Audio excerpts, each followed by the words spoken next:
that's where that beef came from. So just so you know, here we are, double review. There's no the only way to be beef between me and this guy is when we finally get to sit down together and actually hang out, and one of us buys the other one a steak or something like that. Steak. Steak. As my stomach is rumbling right now because I ate breakfast a couple hours ago. But yeah, man, no, I saw Joker last night. I went to a 7 p.m. show, right, literally like 2 minutes from my house, which is very convenient.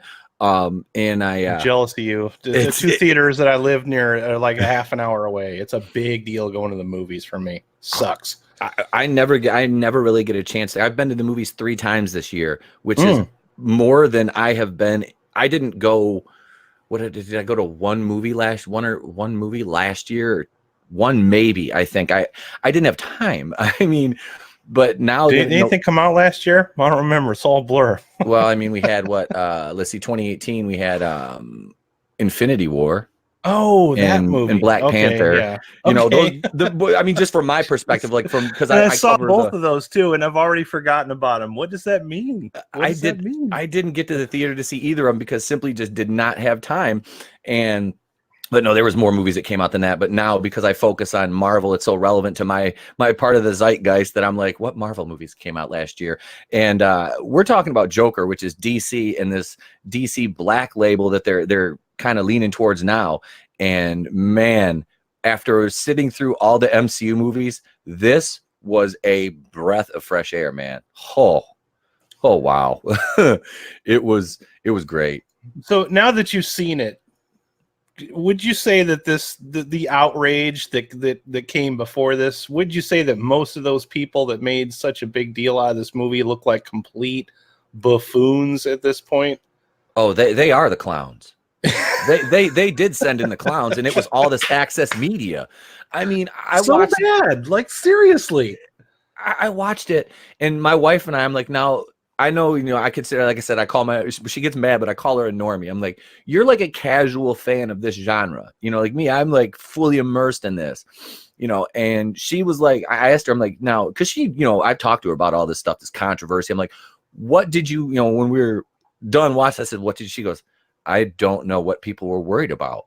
She's like, she goes, we've watched much more violent movies. Movies have come out in the past decade. But I mean, even back as like far back. Okay, this movie we were guessing takes place 82. It's 81 or 82. 81 or 82. I was thinking it was 79. Well, because the New York garbage strike was featured in this. It's Gotham, but it's New York. Okay, so they model it after New York. Yes. They model it after a lot of movies, which I'm okay with, and we'll get to that in the spoiler talk. But right now, I just wanted to address some of this controversy because a lot of the big movie review sites that I follow have been addressing this as well. Even people like Chris Stuckman, who just avoid controversy like the plague, is like. Yeah, I think he said it best, actually. He said it best. Of course, I'm a big fan of Jeremy Jahns as well. But Chris Stuckman, he had said, we're still having this conversation even now. How many times have we had this conversation where you're blaming video games, movies, and music on the problems of the world? Blaming and it music never holds water. It just keeps going on and on. No matter how many times you keep bringing this argument up, you can't blame media for not raising the world properly. You know what I mean? If you're like, I'm a parent, and if you're allowing the media and television and pop culture to raise your children, then you're doing something wrong. Do I let my son watch Marvel movies and Star Wars and all? Absolutely. He's 4. He absorbs it. He loves it. It's fun. Now, would I let him watch this? No. This is not one of those movies, which he's sitting in the living room right now watching The Dark Knight with my wife, which I went and rented directly after we watched this. There were elements of this movie that reminded me of Dark Knight, and we'll get to that too. But yeah, this outrage culture. I mean, all of the things that they predicted would happen or they feared would happen did not happen. No. And if they happen at this point, it's going to have been past tense. You know what I mean? Yeah, it was faux outrage, a faux crisis, a faux movement. I mean, there was no water, no validity to any of it. And like I said, I sat in the theater last night, and I never once had any apprehension about anything. I mean, basically, I live in a small town. It's a very small. There's 8,000 people. One theater, you know, and we walked in right during the preview, sat down.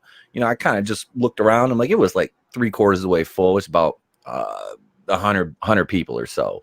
So I mean, nobody was like. Yeah, I live small town too. Land O'Lakes is right outside of Tampa, and the theater that I went and saw it at was actually in Wesley Chapel, which is pretty upscale. And yeah, no, I mean, I went on a Wednesday, so I mean, I went during the old people shift, you know. So, well, one of the old people shifts anyway, but there was at least like a handful of people in there. I think all of them were like guys my age, and they were genuinely happy to be there. And I like going to that particular theater because they really enforced to be the fuck quiet there, you know. So yeah, there was no noise or anything, no obstructions. Like I said, it's like the theater I've gone to ever since I was a kid. There's something outside the door. I think it was the kid and the dog. You know, they pretty much just police themselves. So it's like it was quiet during the show. There was no disruptions, nothing. There was no police presence or, you know, National Guard there, which is, you know, kind of funny in the town I live in to even consider that, you know, at a movie theater. I think I'd mentioned it on one of your streams, but I don't think I addressed it on my stream because I don't stream as often. But I actually experienced some of that outrage mob stuff in 1992 during the body count cop killer drama, if you remember that. I do. I went and saw Cop Killer, Propane Exodus, DRI at the Vic Theater in 1992. It was like, I want to say early summer, maybe late spring. And they had cops outside the Vic Theater in Chicago picketing in full uniform, like full dress blues, you know, with the checkerboard hats and shit. Just stand out front. Now, the only violent thing that happened in that show was some asshole did a stage dive and forgot to get caught, you know, and he hit the floor like, but yeah, unless you consider a mosh pit an acts of violence, there was none of that. It just went to prove the fact that a lot of this stuff is just drummed up drama for the sake of headlines. You know, even back then when you didn't have the internet outrage culture or fishing for outrage clicks like you do now, it was going on. And I mean, that particular song, I mean, it's Ice-T. I mean, there were rap songs out at the time that were way, way worse than that. But that wasn't even a rap song. That was his metal band. You know? So, yeah.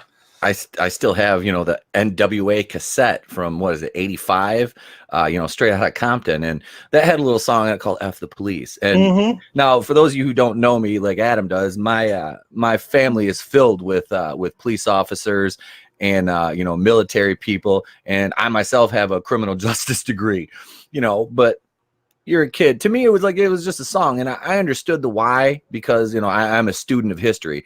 But yeah, this controversy is nothing. It pales in comparison to the stuff like that.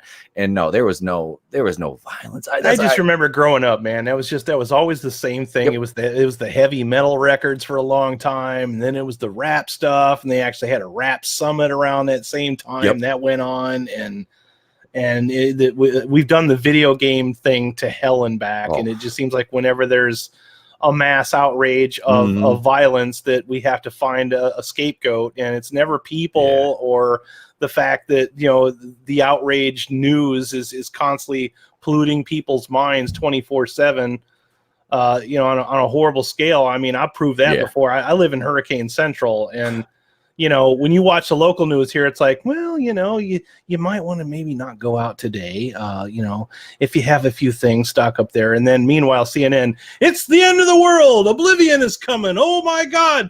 Florida is going to fall off the fucking continent and sink into the ocean every time a hurricane comes. So that's just proof right there that, you know, outrage is a business after all. So it is. Controversy creates cash, and that's what all these people are banking on.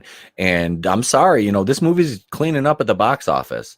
Yes, it is, and it makes me so happy. Oh, I want to acknowledge the chat real quick. Stevie J Reviews stopped by. He's on his way out. Thank you so much for stopping by. We got MJ in the house. Thanks for stopping by, MJ. And we've got Tony Alec. left this little comment here, which I thought was pretty funny. he's a great dude, man. Tony's a great dude. He's funny as hell too. So, but yeah, this is an interactive show. So if you guys have questions or whatever, fire them off. We'll be more than happy. This is a spoiler-filled review, so we will be talking about every last detail. And with that, we're just gonna move right the hell into it. I think we've all talked about the outrage, and I am glad that this movie is doing as well as it is, because Hollywood needs a shakeup right now. They need to be reminded that, you know, it's not the responsibility of filmmakers to make the world proper. You know, that's on you, and stop blaming the media for your faults. You know what I mean? If anything, you need more escapism. You need more entertainment like this to let loose once in a while. So yeah, that's where it really got me was, you know, this is a brilliant. It's a brilliant. I mean, of course, Todd Phillips, you know, they attacked him for his comments about he can't make comedy anymore, which is true. I mean, look at guys like Dave Chappelle. I mean, Chappelle, and another one that came up recently was Mel Brooks has been saying that too. And I feel bad for Mel Brooks. In fact, I've made a point lately to go and collect as many of my favorite old Mel Brooks movies as possible, because I'm afraid that society is going to deem them, you know, problematic and, you know, take them off the shelves to where I can't watch them anymore. So I made a point to have these things on Blu-ray just for that reason. I'm adjusting my headset here. You know, if you don't own Blazing Saddles already, you should probably go buy that shit, because I can guarantee you, I'm shocked there hasn't been mass protests like there was, like I said, with like Straight Outta Compton and stuff like that, where they're out smashing copies of it because it's problematic or it's racist. I'm like, do you realize that what's his Cleavon Little? Was that his name that played the sheriff? I don't believe that he would have been in that movie. And he's so funny in that. Oh my God. He is. I don't believe he would have been in that movie if he would have thought that it was done with a malicious intent.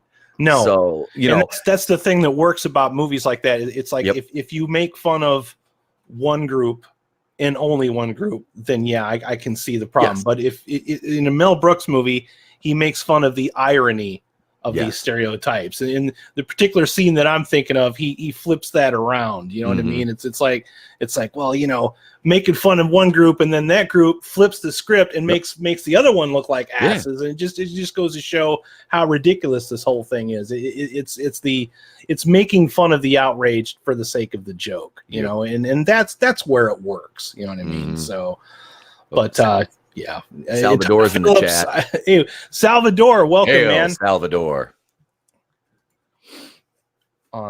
He's watching on the toilet. Toilet. I was making way too much of that. I'm like, DOH toilet. This must be code. He's trying to figure out an acronym. I know this. This means something. This means something.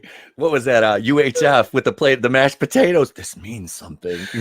Yeah, he's making fun of Close Encounters of the Third Kind. I love that scene so much, man. I just like it. Oh God, the UHF. We could talk about UHF all day. That's a watch party. That has to be a watch party at some point if they throw it up on the YouTubes. Yep. So but yeah, like opening this movie up.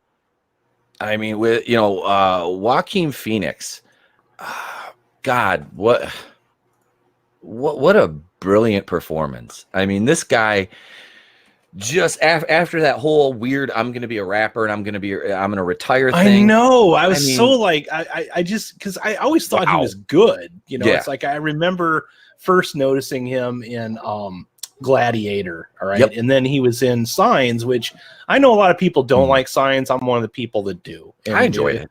That makes me weird, so whatever. Now that makes two of us then, so I can watch that movie. It's got some good world building in it and a lot of really good tension and build up and suspense that worked. It was before we got tired of M. Night Shyamalan Ding Dong, but he was good in that too, you know. And then the whole thing on David Letterman and all that. And I get what he was trying to do. I think he was trying to do that kind of like Andy Kaufman type humor.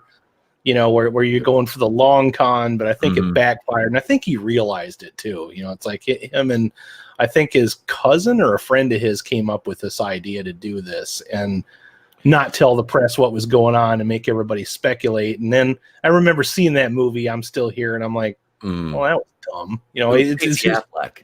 It was Casey Affleck. Casey Affleck. That's right. Yeah. Damn it, pre-Oscar Casey Affleck. But but yeah, it was just a dumb movie. It was kind of like a Sacha Cohen Sacha Baron Cohen. Yeah, I am not a fan of his.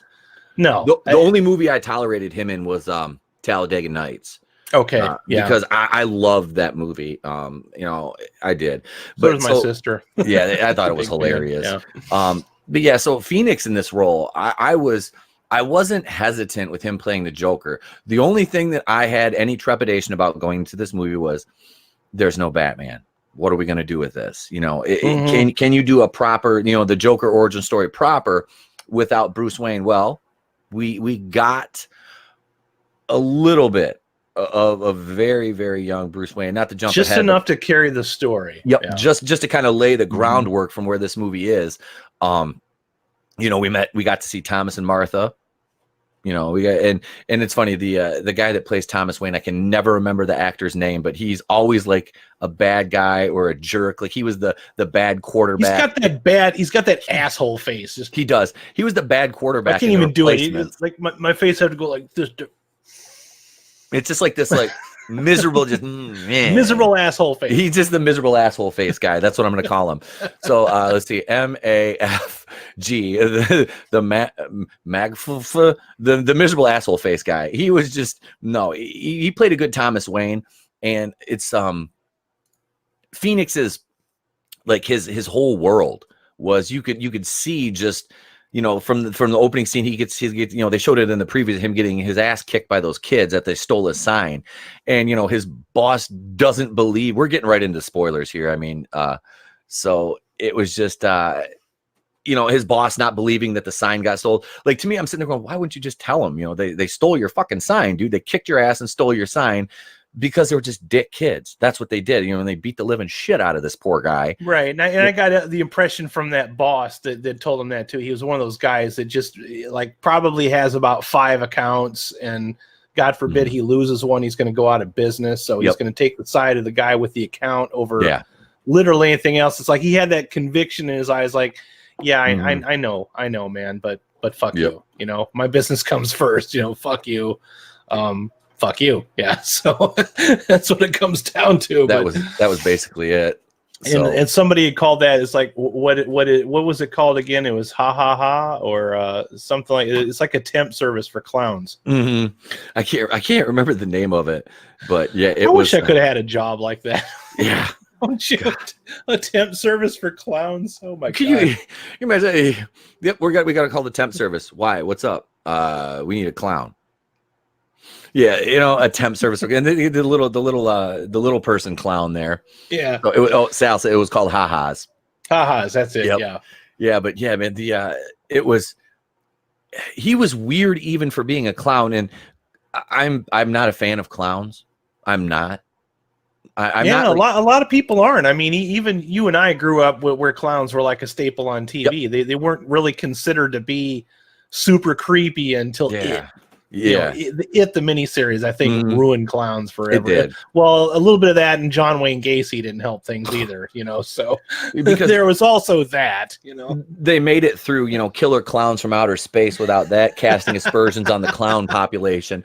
And there was another one. It's a really obscure horror movie which I'd really like to watch, and you might be the kind of person that's seen this, but it was called Clown House.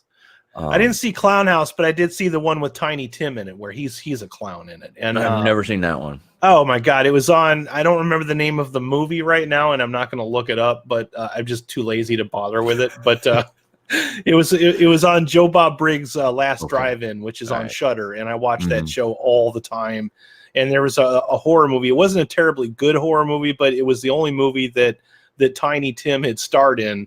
And he's a clown, and he's fucking terrifying. I mean, he's just an absolute wreck, alcoholic, and then he's playing a character in a movie too, So it was. Did he have his little ukulele while he's doing because if he did, that would have been even better. He's delivering soliloquies and poetry and prose, and I'm just like, this is the pattern for the Joker right here. I'm wondering if Joaquin Phoenix actually watched that movie before he just to get ideas for stuff, because I do appreciate the fact that he brought his own thing to this role. I mean, he definitely had a vision in mind, and I think him and Phillips hit the ground running with this. They really did. Yeah. They had a vision, because I remember I was one of the people that first said, it's like when they're announcing a Joker origin story, I'm like, oh, this again, really? Is this what we're gonna do? We're gonna do another Origins movie? Oh man, but then after seeing the trailers, I'm like, oh hey, so this is like it's like a one-off story, and I've mentioned a couple times I don't read a lot of comic books, but I have read some of the one-off comics, like The Killing Joke and Gotham by Gaslight. So I'm like, okay, so they're gonna make a movie version out of one of those. I'm on board. I just rented The Killing Joke last night. I haven't got a chance. I was gonna watch it, but I didn't get. I fell asleep. But this. I mean, could you world build around this movie with the way they did it? Absolutely. Do they need to? No. I don't want them to, because I don't want them to water this down at all. I don't want to see this brilliant rated R tour de force turned into this paint by numbers cinematic universe, formulaic cinematic universe. No. Now with the detective, what are they doing? Detective Batman is the Matt Reeves trilogy. I don't think is that what they're calling it? I don't know if it's Detective Batman or the Batman. I think it was the Batman. Maybe it is Detective Batman. I think they're Batman Pikachu. They're based on the Detective Batman comics, maybe. If that's the route they're going, but I don't see this fitting into that at all. And that the only issue I see is, okay, are they going to include the Joker in that eventually? Okay, so now they're going to recast him again. Well, I mean, do I want them to recast Joaquin Phoenix? Not really, because my God, outside of Heath Ledger, I don't think I've seen a more psychological, like introspective approach to the Joker that Joaquin Phoenix portrayed in this movie. I mean, the downside is if you're going to do another Batman movie, it's going to be hard to have Batman without Joker as some kind of a presence. So yeah, it's like you said, do they recast him again? Do they bring back Joaquin as in an older fashion, or maybe explore some of the other villains that haven't been exploited by the DC universe in recent days? That would be what I would rather see than another. And it's not that I don't want to see Joaquin Phoenix in this role again. No, I do, but I just don't want to see it watered down or homogenized to fit into that new DCEU that they're going with. This is a great comment. And yeah, those of you who don't know me, I did work on FM radio for 6 years, because I obviously have the face. He did FM. The only thing I did is I worked for Armed Forces Radio on a ship. So I had a literally a captive audience, and I read from a very strict script. So he did more ad lib. So I've been suspended from the air. I did a bit. This is in my. Oh, you broke your cherry. No. I did. I got suspended from the air for 2 weeks. I was daisy fresh and with no radio experience. And about 2 months in, I decided to do some editorializing on a Saturday night show. On my kind of like my late night thing I call the Flip Side. And yeah, my program director took notice of that. And I never had any complaints on air from any of the audience, but yeah, so they booted me for 2 weeks. So yeah, I have been that, the little rebel without a cause on the radio. Well, with me, I studied to be a print journalist. And then when I got the job, the guy that I was supposed to train under went AWOL. So I inherited all of his jobs, like all of the jobs. Here I am an E3 and also a department head, because there was literally nobody else to do it. So I had some guy come in and show me how the console operated. And then they're like, okay, go. That's pretty much been my entire life. It's like baptism by fire. So that's the extent of that. And I did do a Star Wars podcast back in 2010. So I have a little bit of experience with that too. And thanks for that compliment, by the way. I have been told that before, but it always makes me feel good when I hear it. So we strive to be professionals here. So we try.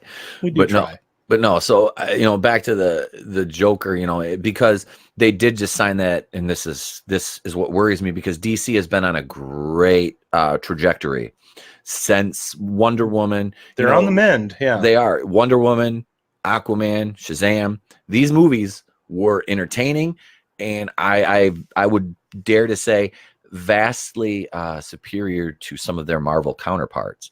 I agree. I didn't see Aquaman, but I did see Wonder Woman. I was like, oh wow, I could take some more of that. That was one of the more refreshing superhero movies I'd seen in a long time, and a lot of it echoed, Superman, like the original Christopher Reeve Superman. It just felt like that. I'm like, this feels like a true hero's tale, you know. And I think DC, it'd be in their best interest to make these one-offs like this and not make everything all connected like Marvel. By not copying them would actually accelerate them. Yes.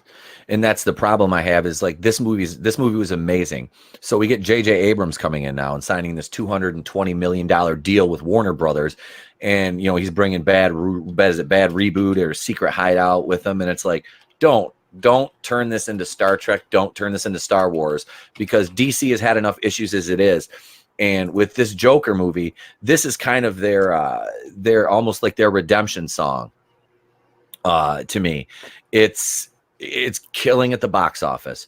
It's proved that rated R superhero movies, not superhero movies, but comic book type movies. And this is not really very comic bookish. That's why I really enjoyed it so much. It was just so dark and gritty, but it wasn't what's his name? Snyder. It wasn't Zack Snyder. Right. Yeah. And they had mentioned that in Red Letter Media as well. They said, you know, you can do dark and gritty, but then they still want to squeeze in all the bullshit explosions and CGI special effects and all that. This feels more on keel with the Nolan movies than, you know, the Zack Snyder side of DC, which is good because that Nolan really revitalized DC in a major way. And, you know, it was refreshing because I was fucking done with Batman. And then it was my mom of all people that convinced me to go see Batman again. She's like, I don't know, I think this one might be good. I'm like, come on. You know, I'm like, have you seen the last 3 Batman movies? You know? And then I went and saw it and I was like, oh, I get it. So they're going to do it like if Batman was a real guy, how would things play out? You know? And that movie was decent. But then The Dark Knight was just this whole other fucking level. Whereas if The Dark Knight was a one and done movie all by itself, it can exist all by itself. In fact, that movie's story is so good, it could exist without any of those DC characters even being in it. You could replace all of them with generic people and it still would have worked. It was just a compelling story. Yep. Yeah, and that's what this really was to me. It was Arthur's relationship with his mother. And just the way he interacted with the people around him. And that is the thing. That's what made this. I loved how grounded this movie was. It was so based and just red-pilled in reality, man. It really was. Because you didn't get all this. Like I said, it wasn't cartoonish. There was not one part of this movie where I was sitting there and going, well, I kept waiting for them to do that moment. You know, it's like they're going to do a nod or they're going to do some kind of a joke or something like that. And it for a movie called Joker, that's what was so poetic about it. For a movie called Joker, there's very little humor in it at all. Now, I did laugh audibly a couple times. Which scene made you laugh? I can't wait to tell you what mine is. Well, first of all, when he shot the guys in the subway, I kind of laughed. That was actually my favorite scene in the movie. That was intense. It was, and it was like I have a bad habit which I inherited from my mother of nervous laughter. Okay, and it's kind of like I laugh. I do. It's not like, and I'm not saying this because I'm relating myself to the character, but I do. I have a habit of laughing at inappropriate times because it's just how I've always dealt with things, because I do have a dark sense of humor. But I was like, these guys are, and first of all, if he wasn't there, they probably would have raped that poor woman on the subway, because they were your typical early 1980s Wall Street assholes that were like, they're doing cocaine and they're making money. They're young, they're making money, and it's like this woman's just some broad on the subway. They look like they were fresh out of Jordan Belcourt's office. Oh God, yeah. That's what I pictured in my head. I'm like, they were on loan from another Martin Scorsese movie, and then they were taking the subway on the way home, and they got caught in the crossfire. Yeah, it was very, very poetic. At that, you know, that they're beating the shit out of him. All of a sudden the lights go out and just bang, bang, bang. You know, I'm like, oof, you know, and and you know what? It wasn't that scene was so much violent, because we've seen way more violent shit. We're going to be watching Hellraiser on your channel. You don't get much more gorier than that shit, brother. No, especially the ending of that movie, right? It's the whole damn movie, you know. Yeah. There's way worse stuff. It was the intensity of it. I think it bothered people because it was so visceral and realistic. Oh, I'm guessing that's probably it. Didn't bother me in that way. No. It felt to me like I was watching reality. You know, I mean, that was you know, it. That's it. And it's not like you cheer these things in reality, but at the same time, it's like I've hit those lows in my life. I've never once also we both considered- live near big cities and we've seen some shit. You know, Yeah. and shit Yep. goes down. And It it does. goes down to the point to where you have to wonder, am I really seeing what I'm seeing? Yeah, I Mhm. probably am, and I should probably walk briskly and not look Yep. back. You know, And it's funny. I say I live in a small town. The first night I moved back here, there was a homicide, and it's like, so it happens everywhere, and it's a part of. Unfortunately, it's a part of life. And for this, it's like it's a gritty character study in mental illness and its effect on people and the way they relate to the outside world. And like I said, that scene was just like, you could see that, just that break in him where he just, the moment he was just like, that's it. When the other guy gave him the gun, he knew he wasn't supposed to have it. He knew he wasn't supposed to have that. Not only because, he wasn't supposed to carry a gun, but I think he had at least a small amount of cognition to where he realized that I'm on 7 different medications. I probably should not have a firearm, but he took it because of what happened. And that I do like the fact that they're very upfront in this movie about he has mental illness. Oh, yeah. Right? He's not stable. He wants to be stable. He Most does. people that's true. I mean, most people, and that's something that aggravates the shit out of me sometimes. I have my own issues, not near as much as Joker. I have seasonal depression and hypertension. Okay, those are things that I can control. I have good days and bad days. I'm never going to go out and shoot somebody. I'm actually qualified to carry a firearm. So I'm definitely not that serious. But I do understand the fact that when you're having a bad day, it's not because you want to, you can't just throw money at a problem and fix mental health. People that have mental health, it's something that they have to fight. It's like having an addiction and fighting that. It is a battle, and people that is like, when Robin Williams passed away and people were like, oh, well, he was rich. Why would he do that? He was a coward or something like that. I'm like, you have to understand that you're always 2 or 3 bad days away from a bad decision. Yep. And that's exactly what Joaquin Phoenix is in this movie. He's not the genius calculating Jack Nicholson type Joker. No, he's not Jack Napier. This is the guy that's just 2 or 3 days away from becoming a supervillain Joker. Mm-hmm. So 2 or 3 bad days away. Oh, wait, here's Salvador. Coincidence? I think not. ETEP is the Zodiac, confirmed.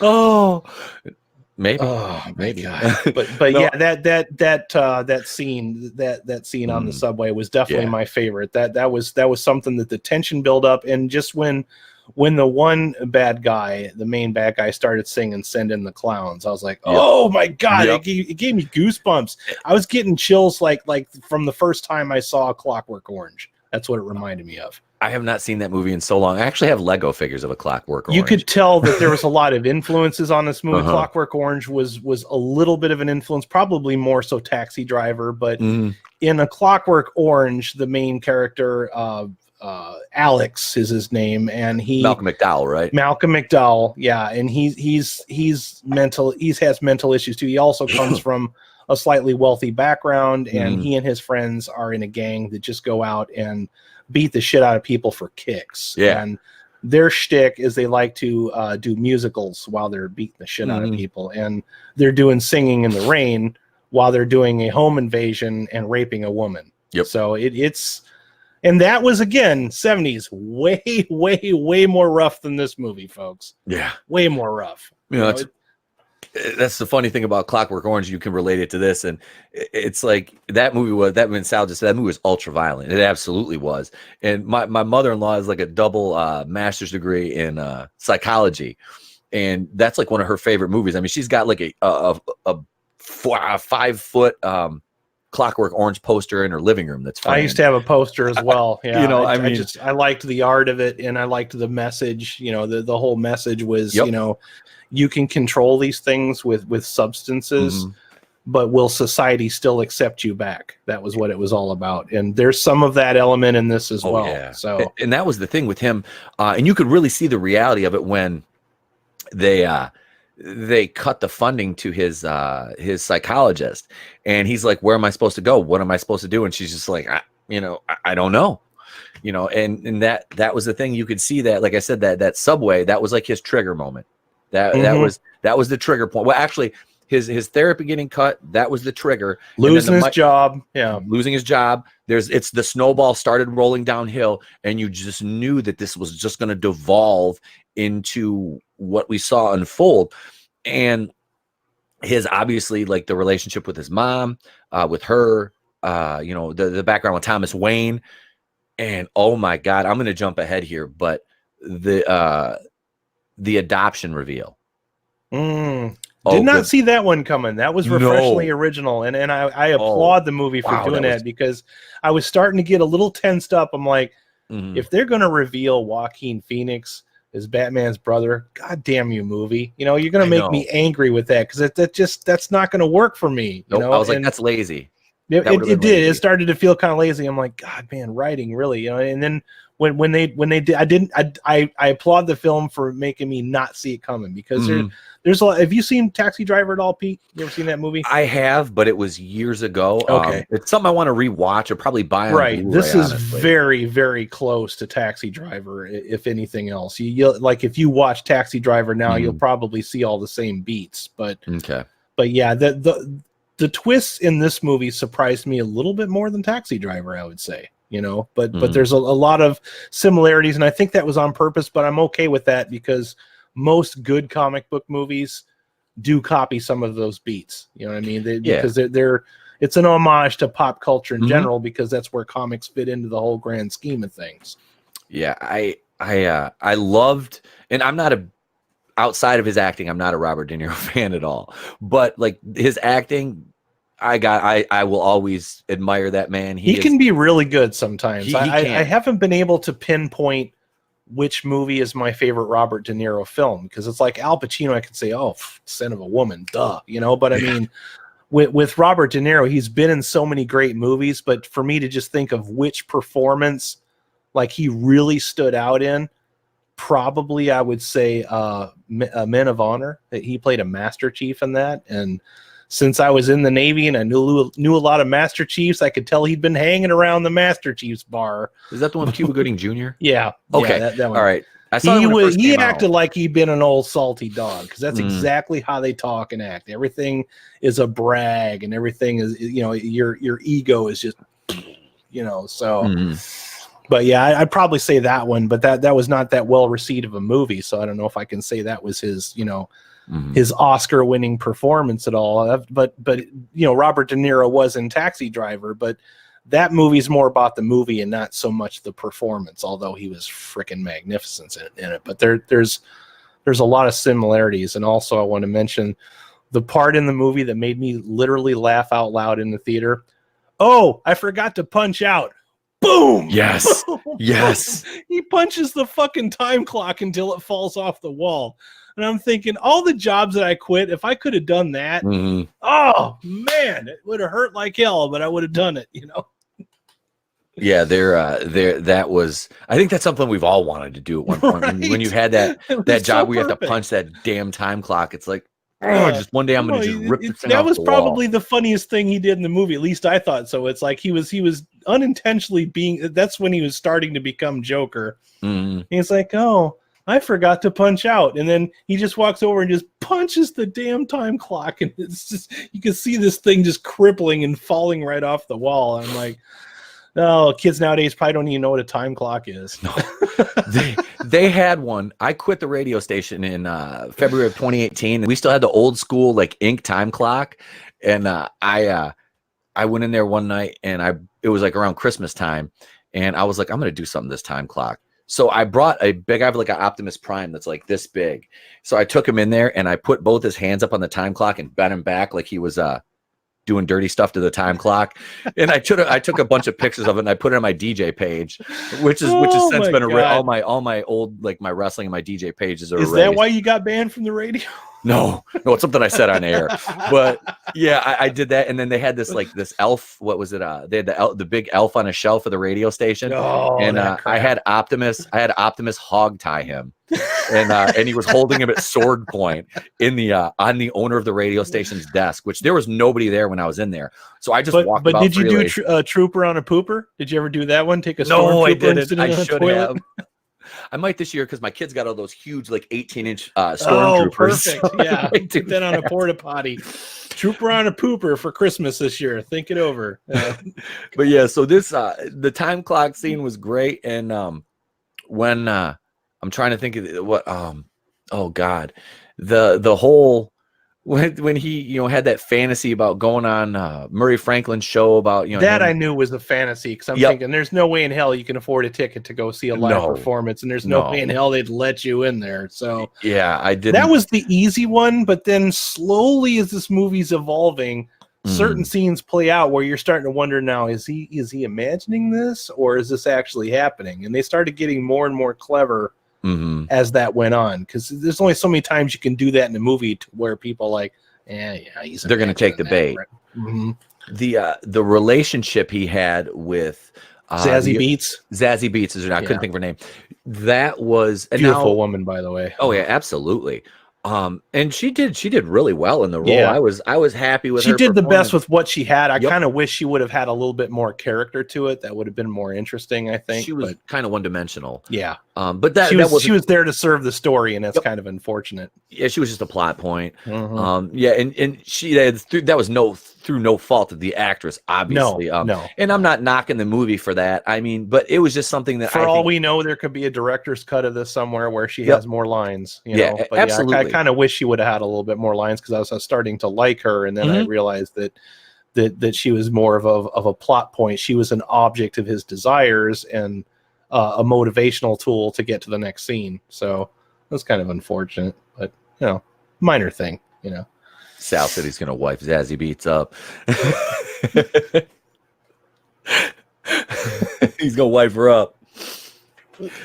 No, she was cool, and that was the thing. I'm looking at that going, now, know what I know about psychology, because I took a lot of psych in college. I'm like, people like Arthur Fleck do not have functional, healthy relationships, and that's kind of the picture they were painting through his fantasies. And I see, that was obviously a microcosm of his mental illness, and it was done really well. I really, like I said, you like you said, you're kind of buying into it. Then you're like, wait a second, you're thinking this guy is like a complete social outcast. There's no way he's going to have this relationship with this beautiful woman when he's this low function. He was pretty low functioning when you really think about his interactions with people. I mean, that's the big difference between this and Taxi Driver too. I don't want to say too much because I don't want to spoil Taxi Driver for you, but there are instances in Taxi Driver where you see Robert De Niro's character as he's high functioning. He's not enough to be institutionalized by any sense of the means, but he also lacks the ability to maintain any kind of healthy relationship whatsoever. Yep. And that's kind of what I was alluding to. You just pretty much did it for me, so thank you. No, man, that was the thing with him. And like you said, you look at his character when he relates to his coworkers. They all think he's weird, or they're kind of creeped out by him. And that's God, that laugh of his though, man. Oh my God, the first time I ever heard that, I'm like, whoa. Yeah, that was a great Joker laugh. Right? Yeah, because all the good Joker performances that we've seen, like Heath Ledger, you don't really feel Joker completely until he's looking at the camera and doing that shit, and it's like, a man of my word. And he just kind of goes off the rails. I'm not even going to try to imitate that. Yeah. But that laugh made the hair on the back of your neck stand up. And that's what you would want from something like that. You just give you a cold chill, massive creeper factor, Voice wise, Phoenix is on point with Mark Hamill. In Mark Hamill's iteration of the Joker and the animated movies and stuff. But no, he his physical performance, like I said, him seeing, and I like how they went back later on and they showed all the parts with him and Zazie Beetz, and then they removed her, and you see the reality of what's going on. It's like, oh, okay. Now, do you think that was too on the nose, or do you think that was necessary? Because some of the reviews that I've heard, they say that maybe that was a little too much. Like, okay, they basically nailed the part that she's not there when he wanders into her apartment. She goes, "Hey, you're the guy from down two doors down, right?" And you're like, "Whoa." Yep. Like, holy shit, whoa. It's like, so, I picked up on it there. Yeah. But do you think maybe that they went and removed those scenes like for a more dumbed down audience? Do you feel like maybe that was a little too on the nose? I mean, to me, I didn't really mind it because I'm kind of a fan of those things. Like I said, for the people in the cheap seats, metaphorically speaking, that might not have picked that up, and I don't mind because I think that it's, for me, I didn't need it, but it's not something that I'm going to pick apart because I kind of liked it. Just from it's just a setup. It's a plot point. It's a setup thing. And it's just kind of, it's putting it into the full spectrum of just how removed from reality he truly is. And the part with Thomas Wayne in the bathroom. Yeah. Was kind of like I said, those were tense moments, He did not want to accept tension. That. Yeah. He's like, and Wayne was like, yeah, you're adopted. Your mom's mentally ill. No. Well, yeah, dude. Like, you're adopted. So it's like, because you're thinking the whole time, did he get this from his mom? Like that was in the back of my mind. Like, is his mom this man? Well, it turns out she was mentally ill, but it's not his real mother. And this kid has been through like traumatic, like beatings, chained to a radiator, assaulted by his mom's boyfriend. I mean, probably blocked it all out at some point. Yeah. Yep. And that's because it's never mentioned until the big reveal with the hospital record. I got $1,000 super chat from Salvador. The forced laugh is awesome. I especially like the part when he was at the comedy club and laughing at the wrong parts because he didn't understand humor. Yes. That was some very clever filmmaking right there. It was. That was Phillips and Joaquin Phoenix making art right there, because that shows you everything. It's like he wants to be funny, but he doesn't understand how it works. He's always like 2 steps behind or 2 steps ahead. He doesn't know where the laughs are supposed to come. So he's trying to solve the formula of comedy by the reaction of the rest of the audience. He's got his little notes there, and he can't spell properly, so he's writing down like, well, this guy makes a sex joke and then some other people laugh, so make awkward jokes. I keep fucking with my beard. I can't help it. I can't. It's like my own little worry stone. I just keep stroking my beard, trying to like straighten it out. You got another head growing in there. You just don't know it yet. It's a conjoined beard twin. It's like Hulk. It's where he hides his Hogan brother. Dip. His superpowers are under the beard.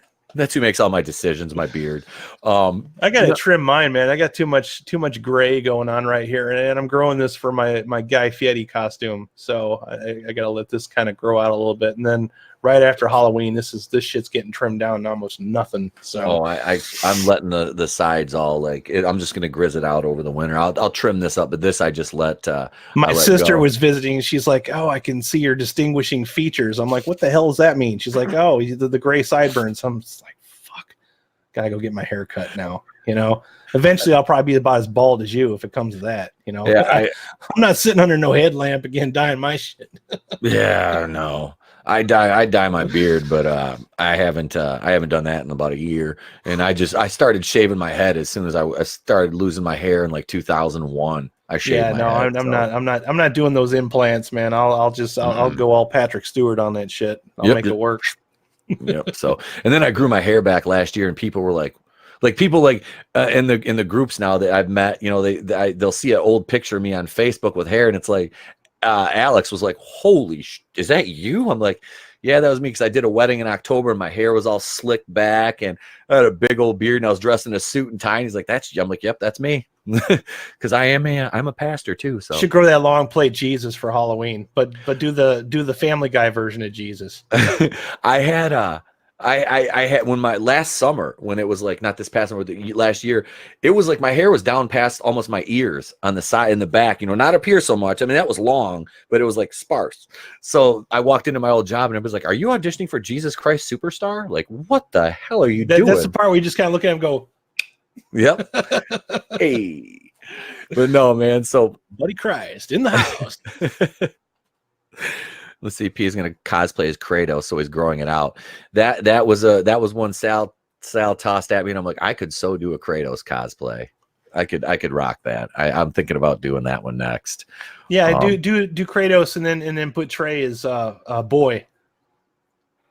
And just walk him around on Halloween, just call him boy.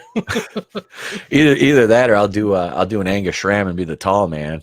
I don't want to ruin that for you because I forgot you're about 2 consoles behind. But yeah, the God of War game came out last year and it was freaking amazing. If you had a PS4, and Kratos is an older man and has a son now, and he just calls him boy. Wasn't there a God of War game on PlayStation 2? Because I feel like I've played that before. Yeah. It started on PlayStation 2 and it carried on to the PS4 version. They just called it God of War because that's how we do names now. We just call it something, It's Halloween, God of War, what the fuck ever. Just buy it. Shut up. His name. Atreus. That's his name. Okay. Yeah, I couldn't remember. I just know that he says boy so much in the game that it's become a meme because it's like boy, dad of boy, God of War. Yeah, that'll have to be something for like we do next year. Son of dad. Little man is he's Groot this year. He wanted to be Groot. He was Groot. He won first place in that at the Comic-Con we went to. So with his little Groot costume. So it was adorable. He is. Thank God he doesn't look like me. But no. So that scene in the apartment with Phoenix where he's sitting there, and I honestly was not sure if he was going to hurt her because she, obviously rejected him. Not like completely, but she was very smart. That was one thing that they wrote her very smart to where she was treating him with kid gloves and being very kind. There's been a debate. Did he kill her or hurt her? What do you think? Before I reveal what I think, I don't think he did. I don't either. Because I think it was revealed very early on that even though this guy is unstable, he still has principles. He does. He wasn't just going out. This movie went way out of its way to tell you this guy has principles. Because if he was just a complete sociopath or psychopath, he would just go into a McDonald's and then just waste everybody. Yeah. But this is not that kind of guy. This guy's going to go and get rid of people that he can do without. Yep. He let the little guy go. Right. He let the little guy go. So I'm pretty sure he let Zazie Beetz go too. Yeah. Zazie Beetz probably scared enough not to call the cops. Yep. And I think that and at any point anybody could have called the cops on this guy. Yep. You know what I mean? Like a lot of people, it's like, do I call the cops on this guy or do I just pretend like it didn't happen? I feel like they just let it go because they probably figured he was just some weirdo. He was harmless. He's a weirdo because back then, like I said, without the internet, you didn't have the prevalence of knowledge about mental health and the awareness of it. A stray man wandered into my apartment. A stray man wandered into my flat today. Sal says, I don't think he killed her. Yeah, she was nice to him though. That was the thing. Despite his obvious invisible problems, she was kind to him, and and she didn't chase him out with a broom or anything like that, or scream or call the police. She probably said, I think, in fact, if I remember correctly, I don't know, it was a couple of days ago, but you have to go home now, and yeah, she asked him, do you want me to, is there somebody I can call? Can I call your mother? So he probably didn't, but they never showed, no. We'll get to that. I don't want to jump ahead too far here. Yeah, I don't think he hurt her, and that was another thing is I think he was kind because she had a daughter. I think that was it. He didn't, with his relationship with his mother. That's right, because they referenced that when he was on the Murray show. Like the guy had said, it's like, I wish I had a son like you. That was a heartbreak right there, man. I can't even imagine. Wow, I don't even know where I'd start with something like that. It says a lot. You can tell that this guy's had a big hole in the middle of him for a long time, and this character that we see is what grew around the hole. So, and that's that just goes into his relationships with all the other characters. Like I said, when the little guy and the other guy, he got the gun from Randall. Is that his name? I can't remember that guy's name. I think his name was Randall. The other clown who got the gun from, the kind of bigger, heavy-set, bald guy. When he offed him in the apartment with those scissors, Holy that was Now, another. let's address that. Would you that was the most violent scene in the whole movie, and even that it wasn't. Still, you've watched Walking Dead. I've watched Walking Dead. There's been scenes on The Walking Dead that just kind of make me go, ugh. There's been, I mean, if you've ever seen Hostel or Saw, yeah, and those were popular for a long time too. God, I don't remember people screaming and whining about those guys. In fact, people were eating that shit up. Saw itself has about 18 fucking sequels to it. I used to go watch the Saw movies because they'd release them every Halloween. I loved the first one. I didn't go back for any of the sequels though, because I felt like that was one of those movies like what we're talking about right now, where it should have just stayed a standalone and not been a franchise. I watched 1 through 5 every opening night every year. And after that, I quit because after that they went to like the Jigsaw after part 6. I think it was. And I mean, that first one, it was a nice little independent horror art film that worked. You know, it worked for me. It was violent as hell, but it all made sense. You know, and had some decent performances in it. And I didn't bother going back for any of the sequels. But yeah, that's so much more violent shit. I mean, you know, the scissor thing to the neck. It's like that is the most violent scene in the entire jammed it in his eye and smashed his head off the wall. And that Did you see that other movie that they were that came out recently that had there was a movie that came out that had John Travolta in it, where he's playing like a stalker fan. It was directed by the guy from Limp Bizkit. Was it Fred Durst? Fred Durst directed this movie. It was called Fanatic. It's called The Fanatic. I have never seen it. It's getting just ridiculed on the internet because Travolta. Because Travolta. That's really all I can say. He's playing a guy that's autistic, and he stalks this guy, this actor that's like a complete asshole to him. And I guess it's got The Fanatic. That's it. It's just called Fanatic.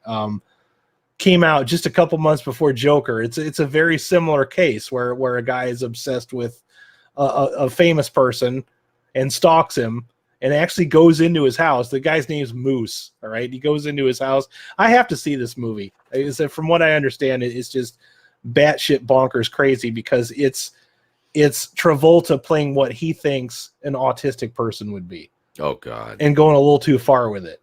You know what I mean? Like what's that term on Tropic Thunder? Never go full retard. Yeah, never go full retard. That was me like he didn't take the advice and just went for it. Yeah. After Battlefield Earth, you think he would have learned?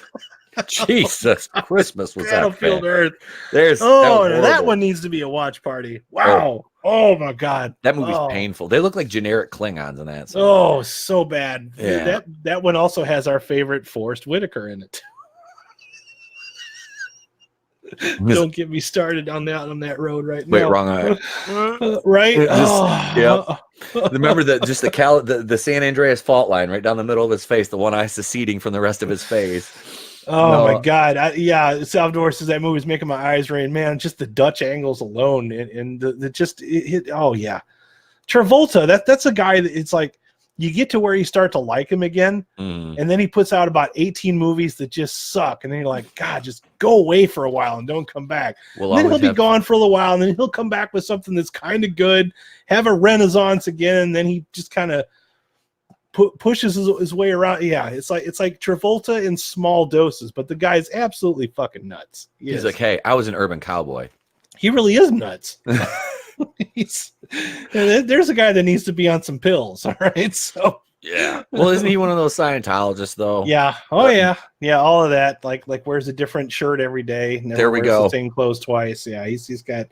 He should just make a movie about him. Call that Joker 2.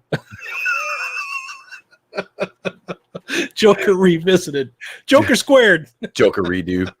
Joker redo with John Travolta, just as real life. There's no dramatization or anything. It's just John Travolta. Oh my God. No man, we were talking about the apartment scene there where he stabs Randall, like just stabs him, like he shoves that in his eye. And you know what? That scene, he's got half the makeup on. He just has the white on his face, and it's almost like Todd Phillips, I think, did that on purpose, just so he could get that spatter over the top of him.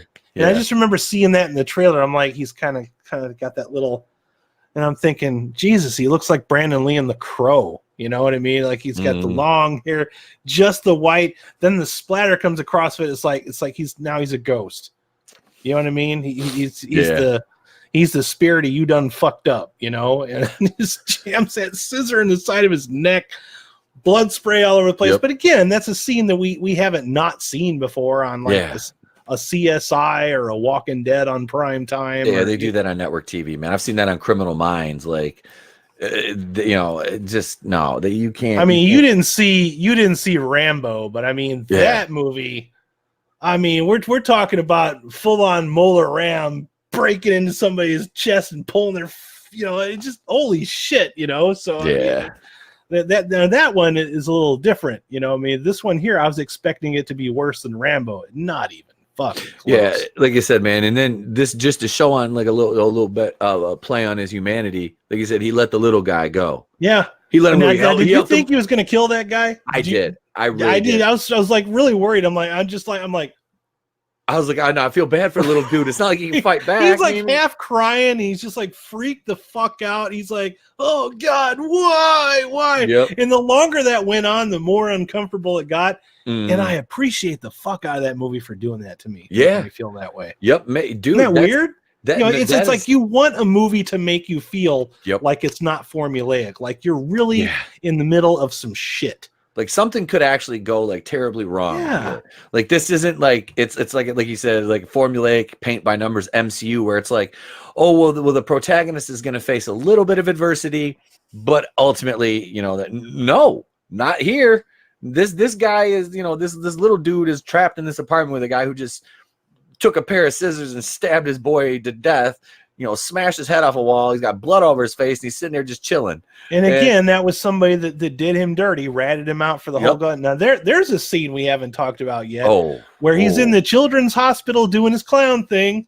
And the gun falls out. And then the gun falls out on the floor. Now, that's another one of those ones where I kind of uncomfortably chuckled. I laughed. I did. I laughed. That was not intentionally supposed to be a funny moment, but the way that they directed it, Todd Phillips being a comedic director, fuck, that was funny. I laughed. It wasn't supposed to be funny, but it's like you're in a children's hospital and a gun falls out on the floor. And then he's trying to play it off like he's like, I'm doing this shit. It's a prop gun, honestly. A prop gun. It's a prop gun. The same prop gun that he's in an apartment and he's like watching TV and he's kind of doing the little dancey dance and all of a sudden pop, and then he gets all scared and runs around like almost like a dog that just heard a firecracker, you know. I'm watching an old war movie, Mom. He turns the TV up really loud. Oh my God. I'm like, damn, that was kind of smart. You know, if oh Jesus Christ. Man.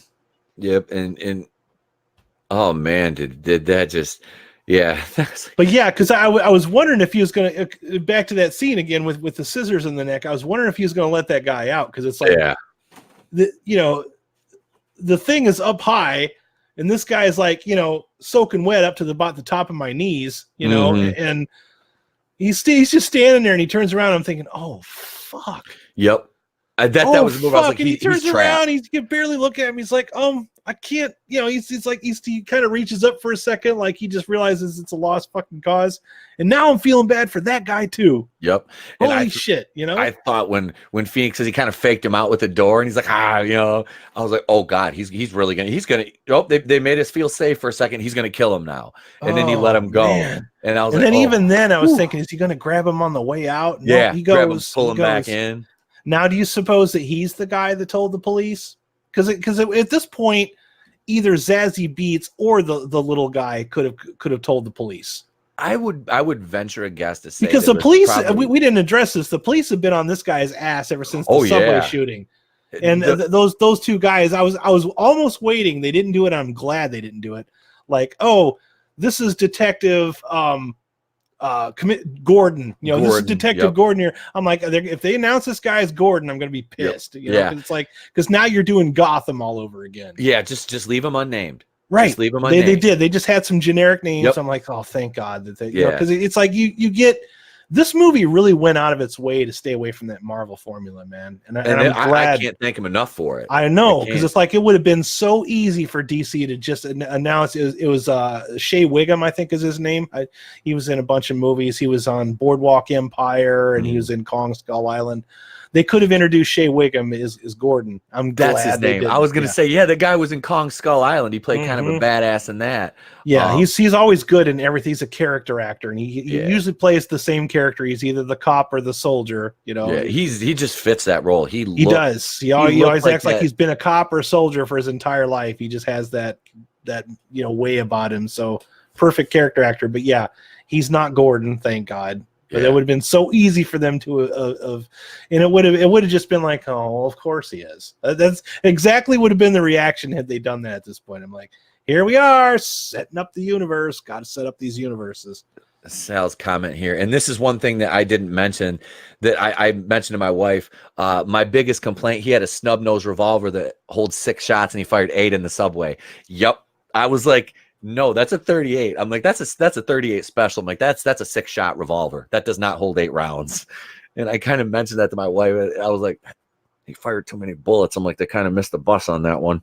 I'm pissed that I didn't catch that now. Yep, that was I'm glad you mentioned that because I forgot about it as we're talking here. Because I know some revolvers do carry like 10 shots, but not that one, not a 38. Nope, especially not 1982. No. Fictional Gotham with a garbage strike going on and people being poor. Yeah. No, that was a 6-shot revolver. And he popped off 8 rounds, and but no, man, that like it's just Shea Wiggum, the actor's name.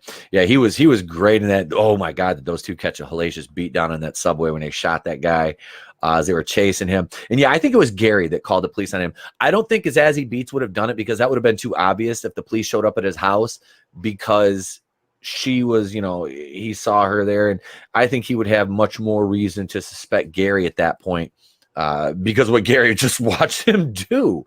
So also Zazie Beetz was the one that said that this building is something else. I think she would have deliberately looked the other way at that point. It's like don't bother her or daughter. Basically, I've already told you all the problems I've had with my neighbors. I never once called the cops on them. So. Yep. I've wanted to a couple of times, but I'm like, nah, I'm not gonna be that guy. I don't want to be that guy. You can't. You just don't want to be that guy. No, because then it could just cause issues down the road. Yeah, So I think about retribution and stuff like that. Because then you're constantly thinking about like, well, what could I do to piss that guy off? And then he's gonna call the cops on me too. And first fucking chance he gets, right? So Yep. So no, that whole scene with him and the little guy, that was kind of like that was very tense. And then I was like, I'm laughing. He's going on a talk show that night. Now, how do you feel about the whole fact that subway shooting triggered all these events in motion? Ultimately, made him become the Joker. Just from that point on, got the city in a crossfire and actually created a riot based around that. The clown vigilante killer became a symbol of anarchism, basically at that point. Was that based on the subway vigilante from the 80s in New York? I can't remember his name because I wouldn't have remembered all that. I'd have been just a fucking little guy. But I just know because after like watching all these like investigative discovery specials about the subway vigilante from the 80s that was, I think he was capping people with a 38 or something like that. He shot a couple. Because I know there's a lot of things that were kind of implied. Like because I do remember the garbage strike being a thing, and I've remembered other movies that have dealt with that as well, and also leads to the set is just all this fucking garbage laying all around everywhere. It just makes Gotham, the Gotham in this show is amazing because it's like you just see just enough of it and you just see how fucked up it really is. Because like I always thought that the Gotham in the Dark Knight trilogy was really cool because it's Chicago. I'm like, I've been there a million times. I lived 30 minutes south of it for most of my life, so it's like, yep, that's Chicago, and it's like, and they use it for the architecture. They wanted like a big bustling busy Gotham, but this is like gritty, fucked up anarchist Gotham where everybody's just at the end of their rope. But I remember that one scene where he's kind of laying there on his bed. I think it was like after all this shit happened, and there's like a newspaper and it's got the clown face on it and it says kill the rich. Yep. And that there's a big message, that whole kill the rich message which makes it ironic that this movie got as much protest as it is, because like, aren't we always trying to take down the establishment, kill the rich, the whole 1% thing, right? You know, that's why I was did you even know that was in this movie? No. Yeah. Well, there, and like you said, as far as political messaging goes, the only one I saw was the allusion to it said Wayne equals fascist or something like that. That was it. But it was really quick. Yeah, he was the establishment, and they were anti-Wayne because he called all those people clowns, which I thought was clever. All these people start showing up dressed as clowns. And I'm like, holy shit, you know, it's like if people banded together over something like that. So fucking Joker became like the opposite symbol of what Batman was in the Dark Knight trilogy. You know what I mean? It was weird, man. I was not expecting that, but it was refreshingly original. I just figured that based on the trailer, and I was glad that the trailers didn't tell me too much. There's one scene that happens. I don't want to get to that scene just yet that happened in the trailers, and I wish they would have omitted that, you know, but we'll get to that in a minute. But the fact that I thought maybe this whole thing with the clowns was happening, and then Joker just kind of rose out of that. No, actually, he started that shit. All the things that happened in the subway were a result of actions that he put into motion when he shot those guys in the subway car. Yep. And that, you know, that whole eat the rich thing, that was a recurring theme through the whole movie. Yeah, it really was. And like I said, it just goes to the grittiness of Gotham. And, you know, these people are struggling, they're hungry, and Wayne has come, you know, he's going to be the savior and all this. And it's like, oh yeah, this is, I can see where this is going, you know? And it was great because it wasn't any real like political heavy-handed bullshit in the movie. I don't feel like it was too heavy-handed. I think about the most, I think we can probably get to the end of the movie now. The most political that the movie got was like right at the end there. You know, it's like when he's on the Murray show. Yep. I can't remember Murray's last name. Murray Franklin. He's on the Murray Franklin show, and he's sitting there, and he's full-blown Joker at this point. Yep. This is Joaquin Phoenix's best goddamn performance. Saved it right for the end of the fucking movie. He's sitting there, and you know, this is a spoiler review, so you know, if you're in this far, you're already in over your head. But you know, his original plan is he's going to blow his brains out on the Murray Franklin show. Yep. All these things that he's done. He practiced it, and that's where I was getting some Taxi Driver vibes. You know, he's got because Taxi Driver has a lot of famous themes where he's doing this kind of thing in the posters and stuff like that. So he's practicing while watching the show, and so you're thinking that that's how it's going to play out. I'm like, okay, so this is why it's a one-off Joker movie. This guy is a Joker, but he's going to kill himself on TV to make a statement. He wants to make his life end on a joke. That was his whole plan. And then Murray Franklin starts fucking with him. Yep, like, that was really bad. Like this guy's already off the rails. He's sitting next to not Dr. Ruth. Okay. Yeah, that's what I said to my wife. I was like, "That's supposed to be Dr. Ruth." I'm like, "Dr. That Ruth." was hilarious. It just the looks on her face, and he just walks on. He's got like this swagger. Oh God, he walks on. He's got the cigarette. Walks on there. Walks up, plants a big old one right on Dr. Ruth, and I'm just like, yes. Yep. Awesome. That was the thing, like, too, is like, yeah, he just walks out on a national television show and he's just smoking a square. He's just like, fuck it, whatever. But I mean, it was 1982 and you could do that, right? Or 81. I was surprised that the SJWs didn't get all offended by all the smoking going on in the movie. Like, well, you know, if you take the smoking out of this movie, you're going to have to just cancel the whole fucking movie, guys. Because this is 1982. He's smoking a square and everything. Smoke all the time. Damn scene, yeah. In fact, you know what's funny, man? As much as movies as I love to watch, I watch a lot of old movies. You notice in the old movies, man, people always be smoking and drinking. Everybody. Fucking day long. That was the thing. And you come home, you put your fucking, you know, you put your smoking jacket on, and your sweater. They're always wearing a fucking tie all day long. Yep. First thing they do is pour themselves a fucking brandy and light one up. You know. Yeah, it was like that. I'm a huge fan of the show Dallas. And it was like JR would be in his office at like 10 o'clock in the morning and he's drinking fucking whiskey. I'm like, how can you even function, dude? I have like one drink and you're trying to plan your whole day around that one shot. Yeah. You know, and they're like 2-3 drinks, and I'm like, you're trying to make sure that whiskey. the house is all padded so you can't hurt yourself on the way to the bathroom. Oh, This God. guy's starting early every morning, like, oh, I'm JR. Yeah.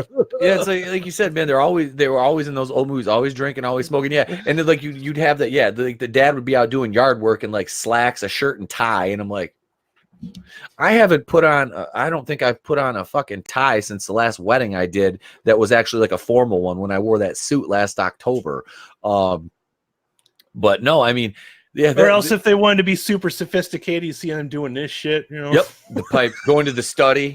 Now, look, Yes, Johnny. well, and then wearing a sweater, you know. Yep, the sweat. Yeah, like the not a cardigan, but like the button-up sweater over the shirt and tie. You know, sitting in the study with your glass and your pipe and talking down the nose of your glasses. You know, kind of that. Now look, Jimmy, you knew that was wrong. You know, but yeah, that's what I be a sport, Jimmy. Yeah. Now don't make me take my belt off, young man. Oh my God, I was watching Gamera last night with the riff tracks, and they're on an airplane. You know, most of that was filmed in Japan. You know, and then they cut in some American scenes later. They did the same thing they did with Godzilla. If they're going to Americanize it, they got to put a bunch of subplot in there, which is usually just some people giving you exposition. You know, it's like, oh, well, this is the American version of Gamera. But they're on an airplane. This guy's talking to another guy, and they're standing up on the plane. He's got a cigarette dangling from his hand. Looks like the ash is going to fall on the other guy's shoulder. I'm like, oh, man, that's an era that I was not part of. Yeah. Smoking on a fucking airplane.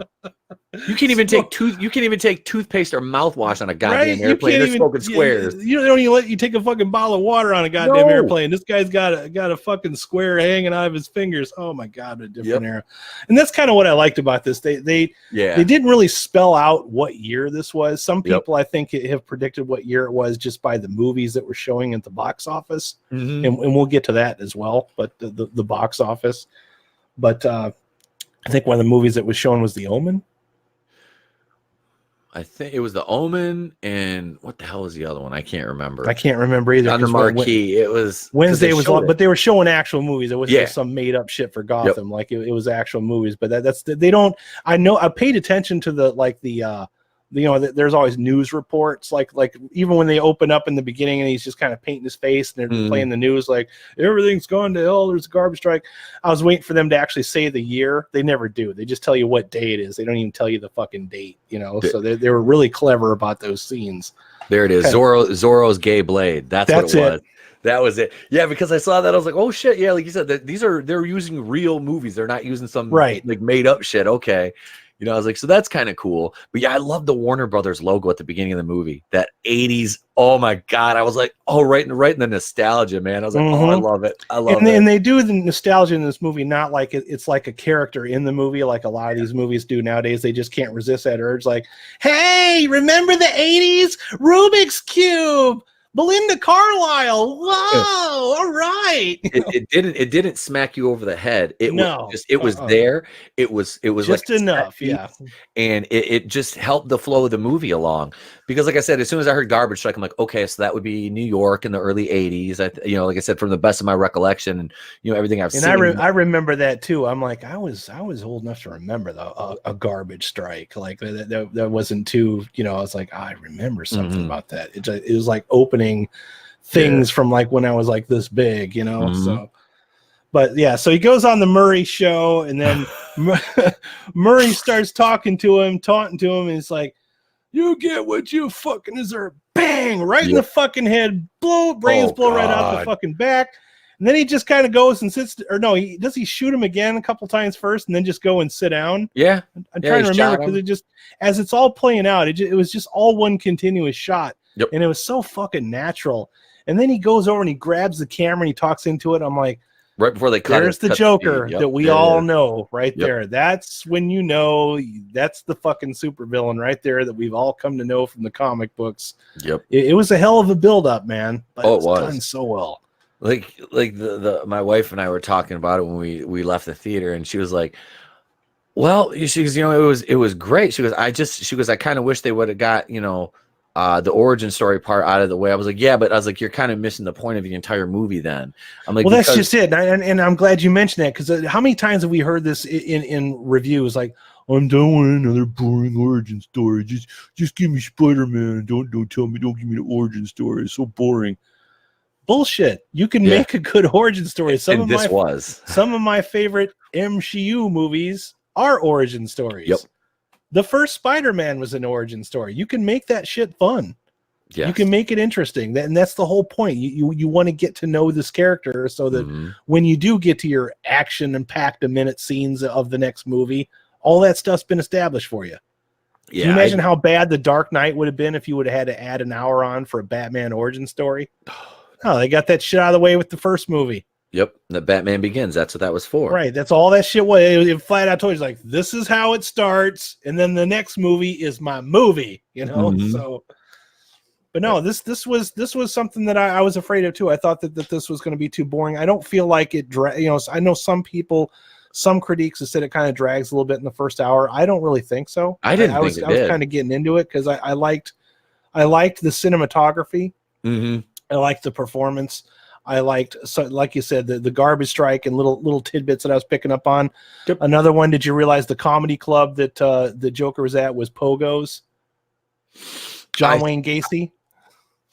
You know, I think I saw that. Your mind is blown. Holy shit! In a review, that was fucking John Wayne Gacy's clown. That was John Wayne Gacy's clown name. Yeah, they named the club after John Wayne Gacy. So these two, like I said, Joaquin Phoenix and Todd Phillips, they knew what the fuck they were doing. And I remember Warner Brothers was sitting on this movie for a long time, like, we got this. Wait till you see this shit. We got this. They fucking knew this was gonna nail it. In the words of another great Joker, wait till they get a load of me. I mean, that's basically the way it was. It was like, oof, this movie was just, it came out at the right time, like I said, because everybody's so like, oh, the MCU, and and like I said, man, I cover the MCU a lot on my channel, and I do enjoy it, but this to me, like, just beat the brakes off of all the MCU movies I've watched. We mentioned this, dude, that DC did in fact beat Marvel on the villain origin story. Oh God, yeah. There's so many times where they could have done, and everybody's like, "Oh, that was Thanos." I'm like, "Fuck you." Thanos was set up over a period of movies. By the time you got to Avengers, it wasn't called Thanos or Infinity War. Yeah. It was Avengers Infinity War. That shit don't fucking count. I'm so sick of that argument. This was the villain as a protagonist did not make him a hero. No, he was definitely unhinged. And that's what people were worried about. The whole message of the movie, at least for the message that I got, was, this guy is a product of society. Society created this monster, and I think that's why people really are freaked out by this, because it's like you're telling society that the society's problems is society's fault. Oh wow, what a concept! That's because that is the case, and that's what this movie's message was. The Joker was a product of society's failure. The breakdown of the institutions that were put in place. How many stories do you hear about people that these shootings and things like that? There is no way in hell that you can hold somebody against their will now. The only way, you have to sentence them to an institution. But other than that, to actually be institutionalized is all voluntary. Yeah. At any point, you can just say, "Oh, I'm done with this," and walk out after a certain age.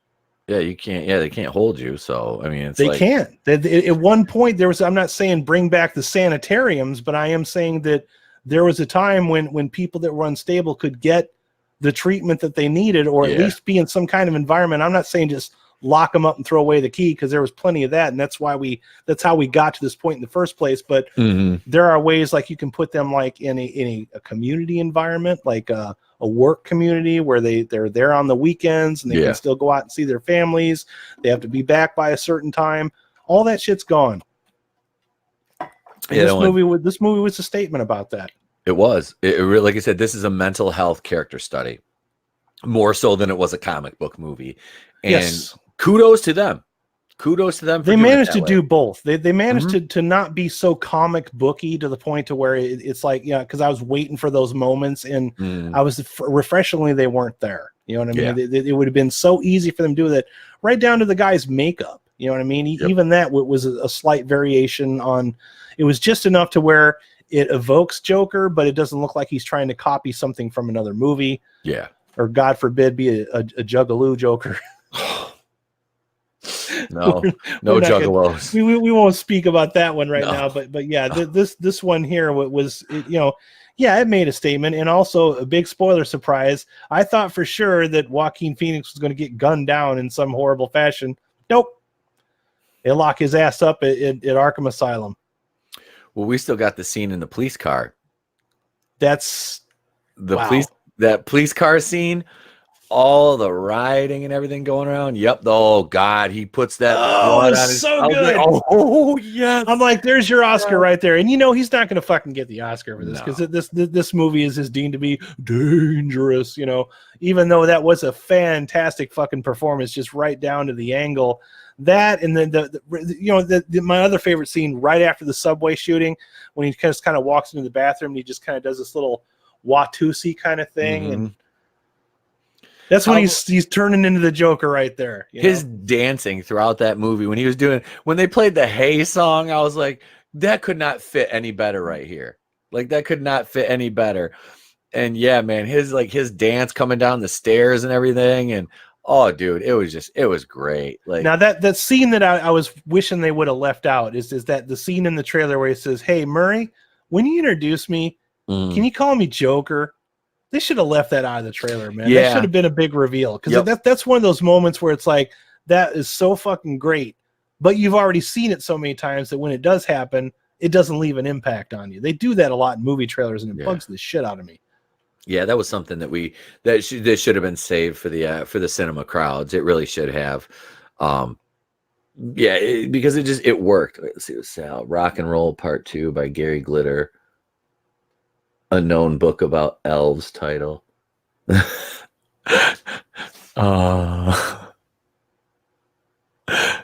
I miss a super chat?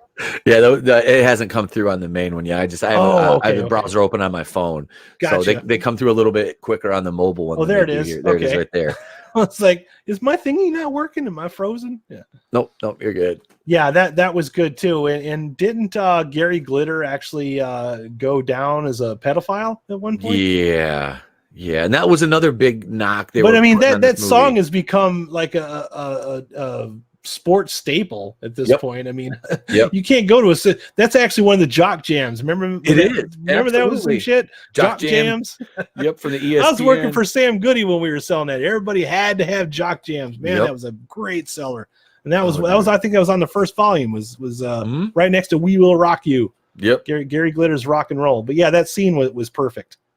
It was the whole thing down the stairs. It's like he's free at this point. It's like he's living his life like this is his last day on earth. And he's going to make it count. Yep. He's celebrating. It's like he's gotten rid of almost all the people that have done all the wrong in his life. Speaking of getting rid of the wrong, did you think he was going to kill his mother?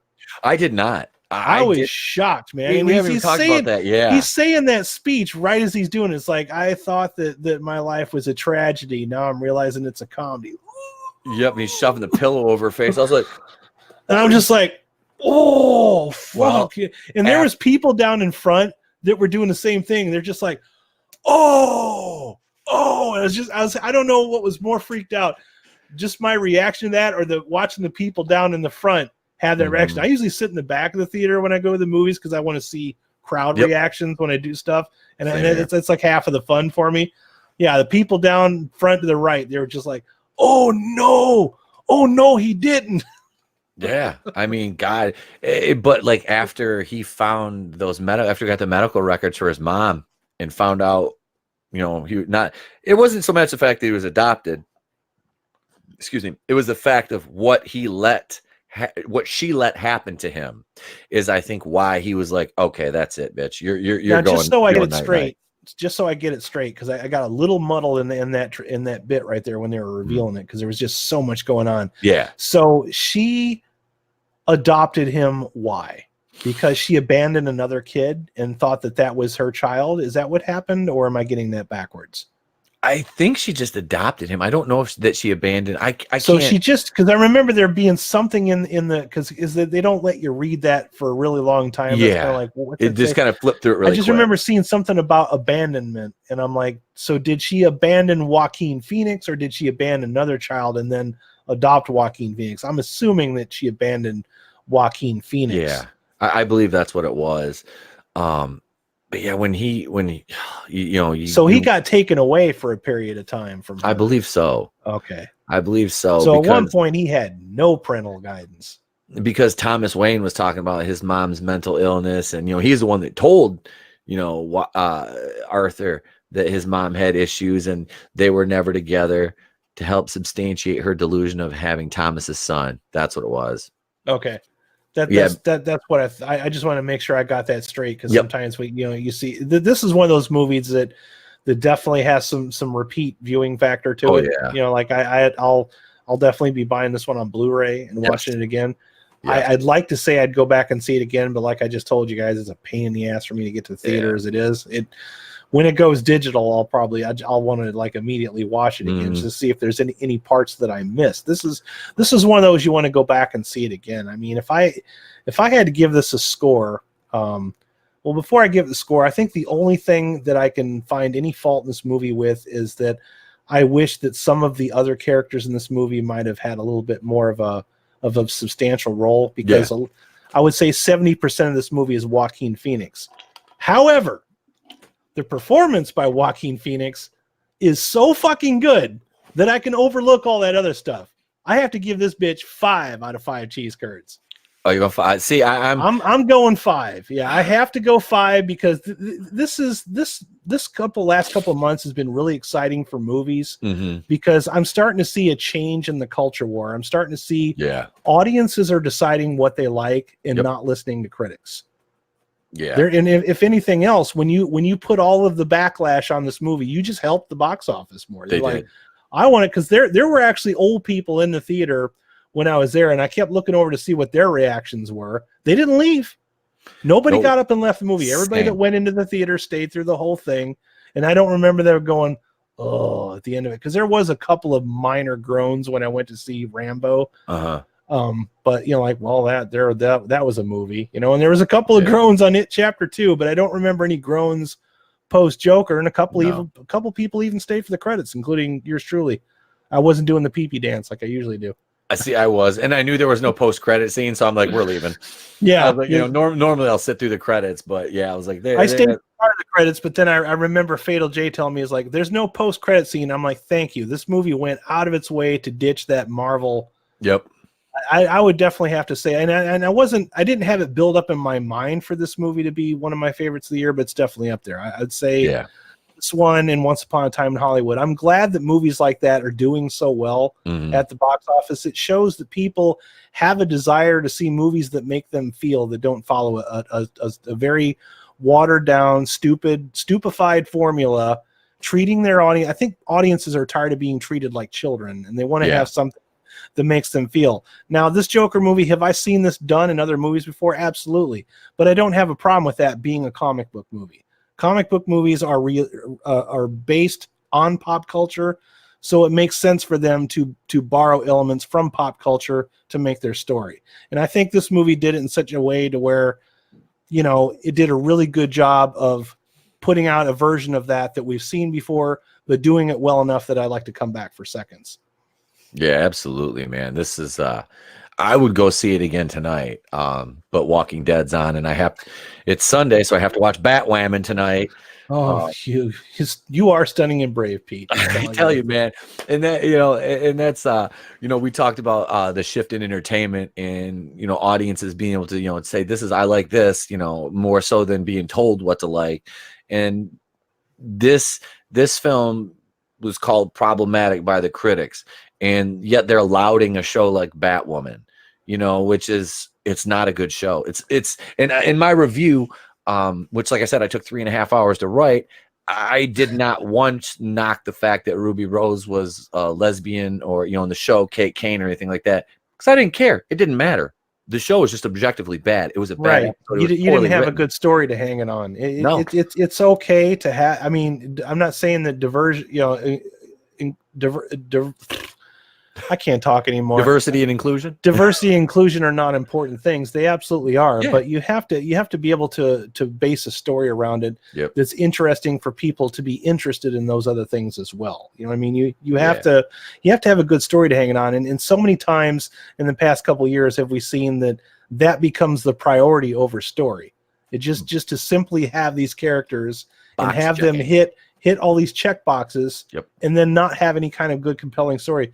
Joker has a great story. I mean, Yes. it's really Yeah. good. Is it better than The Dark Knight? No, it's not. All right. I will not say that, but it's definitely it gets pretty close. Okay. It's similar in the fact to where this didn't really have to be a movie about Joker. This could have been a movie about Joaquin Phoenix or Shakes the Clown. Yeah. You know what I mean? Yep. It would have worked. All right. It was just a well strung together bunch of ideas that worked for me. And Absolutely. it makes me excited that these movies are doing better. You see the reviews, critic score, audience score. You know, and at the end of the day, the audience score is what gets these movies made. Yeah, it's not the critics. Studios don't give a shit about the critics, but it also tells you something too. When this movie got the highest award at Cannes Film Festival, only to come over here in the West and be deemed as problematic. It just goes to show you how Western these problems are. You know, it's unfortunate, but at the end of the day, this movie still won. It still came out as the victor. It's killing it at the box office. I think people are going to go back, like us. People are going to go back and see it again. Yeah. I'm anxious to see what the drop-off numbers are going to be. I'll probably cover that in another video at some point on my channel. But yeah, I don't know. Did we hit everything? I think so. The ending of the movie, the last scene with the therapist in the hospital, though, there's been some speculation whether that was real or whether that was a dream, or kind of like a delusion. I think that was real. The only kind of hang up I had with that was, now this man just shot and killed a talk show host on national television. They are not. They would have him in a room alone. They would. With a therapist, but he would be handcuffed and shackled to that table, even in that time. And there would probably be 2 at least orderlies in the room with him and that therapist. I do not believe they would have left a man like that alone, that violent. That might also kind of allude to, did that happen or didn't it? Because like you said, in a perfect world, he'd have been. They'd have had him all Hannibal Lecter with the fucking cage on his face and behind plexiglass and shit. Hello, Clarice. But yeah, so and there's been some rumors that they might do another movie. Now, how do you feel about that? If they did another movie like this, how would you do it? And how do you feel about them actually doing it? Because don't you feel like at this point making another one of these just kind of soils it, like makes it a little less effective? I do. I really do, because I don't think you need to expand upon this any further. This is a brilliant tour de force standalone piece that can survive on its own merit, and it's resolved itself of its own volition. You had one movie and you knocked it out of the park. Don't sully that by going, like, oh, well, we can go back and we can do. No. This is where Hollywood always screws up. It's like they see dollar something signs. Yeah, they see something be a success, and then they immediately want to copy it rather than understand what parts of that worked and then try to replicate that feeling with something different. That's what they used to do in Hollywood. Now it's just like, oh, Joker made a shitload of money, so we have to make 15 fucking Joker movies like right away, like film them all back to back. And Joaquin Phoenix has to be in all of them. No. Salvador mentioned earlier, says, I would love to see a Mr. Freeze movie done the same way, called The Long Winter, about him struggling with hospitals and insurances, so he turns to crime to save his wife, like Breaking Bad. Absolutely. That's something and I think that's where DC is going to come out on top of Marvel by making independent movies like this. Joker was made for a very low budget. And it's profitable. And how many times have we said, lower these fucking budgets, force directors to have a vision, to work within the constraints of their budget. That's when true art is made. Even the first Star Wars movie, he was under a budget, a strict budget. He was under time constraints, and that's why that movie came out as well as it did. It wasn't just the vision alone; it was him having to work within those constraints. Jaws, made with the same thing. He had a shark that didn't work, so he had to invent a way to use music to signal this is where the shark is going to come and eat your ass. And every time it works, you know it's coming. The tension is there. He was working within constraints. Nowadays, you could just have that fucking shark CGI rip up out of the water and, you know, fucking eat a plane in half and then go right back down. You know, it'd be super easy for them to do that. But would it be as effective? Absolutely not. No. And that's like I said, the grounded nature and the practical effects in this film are what made it so perfect in my eyes. And like, I don't remember any CG in this movie. No, I don't think there was really. I mean, in fact, that scene at the end that we were talking about, where he's, you know, they have he's in the ambulance, or he's in the cop car, and then the ambulance crashes into him. Then they pull him out of the cop car, lay him down. Then he kind of slowly stands up, and he kind of takes the blood and goes up like this, and everybody's applauding him and shit. And there's just fucking anarchy everywhere, fire in the streets, and then. That's where we see what happened to Batman's parents. Yep. And how'd you feel about that? I didn't mind it. It wasn't too focused on. It was kind of a quick. It's just to remind you that, yeah, this is definitely that universe. Because some people speculated that this movie was going to get made. Warner Brothers looked at the script and says, hey, how about we change these things to be a Joker origin story? Yeah. Which is possible, but that's fine. I mean, this is how good movies get made sometimes. You make a few little plot tweaks, and, you know, Alien was originally supposed to be a low-budget Roger Corman movie. Huh. And it's funny, to this day, still the best Fantastic Four movie we have is the Roger Corman version that's on YouTube, which we'll be watching soon. No, but the original Alien by Fox was supposed to be a low-budget science fiction movie, and they actually gave it to Ridley Scott. And as Ridley Scott came up with more ideas, he got a bigger budget, and that's how we came up with that. What's now known as sci-fi horror. He actually invented that fucking genre by doing this. So they threw a few more dollars his way, but the original Alien movie was still a low budget movie. You know, you don't have not everything has to have $160 million plus budget. No, it does not. And to me, that with reshoots, we could do without like the Disney style Rogue One reshoots and all that. No, man, this was done really well. I like I said, there's little to no CG in it, which was perfect. It was grounded and based in reality. It was gritty. It captured and encapsulated that time period perfectly. And just an overall brilliant character study of mental illness and the external effects that the external factors that play into the development of the snowball effect of the descent into madness and him becoming the Joker. I remember Fatal J telling us when he was on our stream, he says you're gonna feel like you're going mad with him, and I think that was kind of like the ending was slightly ambiguous, which was good. I like movies like that. My favorite director ever is John Carpenter. John Carpenter is not famous for having happy endings. No. His movies do not ever have happy endings at all. And he makes endings that make you think about the movie after you've left the movie theater. This was one of those. All the way home, all I could think about was this movie, and the rest of that night, and was thinking about it again the next day. That's what you want when you go and spend, several bucks on a movie theater ticket. You want to feel like that. You want to be thinking about that movie long after you left theater. If you've forgotten about it halfway on the ride home, you didn't see something left an impact on you. That's what I hope is going to happen when I go see Charlie's Angels.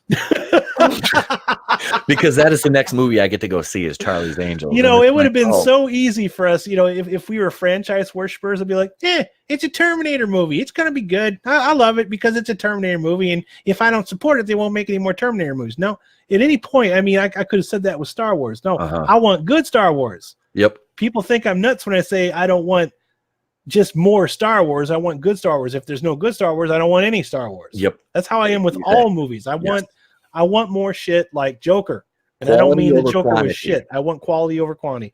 If DC is going to make more movies like this, rooted in reality, where this is the second time they've done this, where they've rooted something in reality and they've come out the successful. You know, they did this with Batman. Now they're doing it with Joker. There's plenty of characters within that DC universe that they can do this with. Yeah. You know, and again, all the movies that I mentioned, you know, Once Upon a Time in Hollywood, Joker, movies that have story over check boxes. Yes. You know, I don't at any point feel like when I was watching Joker that check boxes were being ticked. No, it was never. Yeah. It was never forced, or, you know, like I said, there was no heavy-handedness or ham-fisted stuff in there. Mm-hmm. It was a solid origin story with a cohesive cast, and the environment that it was in. You could see kind of like in the people around, the diversity, you know, in the denizens of the city, which is what you needed, because that's people. That's why I'm glad you mentioned it. It's like, yes, there is diversity in Joker, but it's not like, see, we got diversity. Yep. Go us. Yep. Myself on the back. No, it works within the story. It was organic. That was it. It's organic. Natural. Yeah. Natural. And people knock when guys like us say that, well, we like the organic diversity, because they think that's like some coded language, and because it doesn't feel like you're pandering to a crowd of people. You're doing things you're entertaining people. Yes. In a natural form.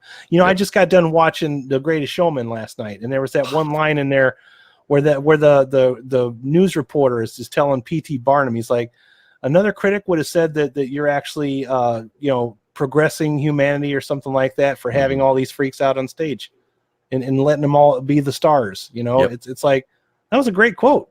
It was. It was a great quote. And he did it in such a way to where, you know, it's like, you know, he kind of helped them out of a slump that they were stuck in. He might not have been a great person, but he at one point he had good intentions, and he did help those people out, you know, and eventually people noticed him for that, you know. So that's all we're saying. It worked within that story. Yep. And you ain't gonna get a more diverse cast than that. No, and that's how it should be.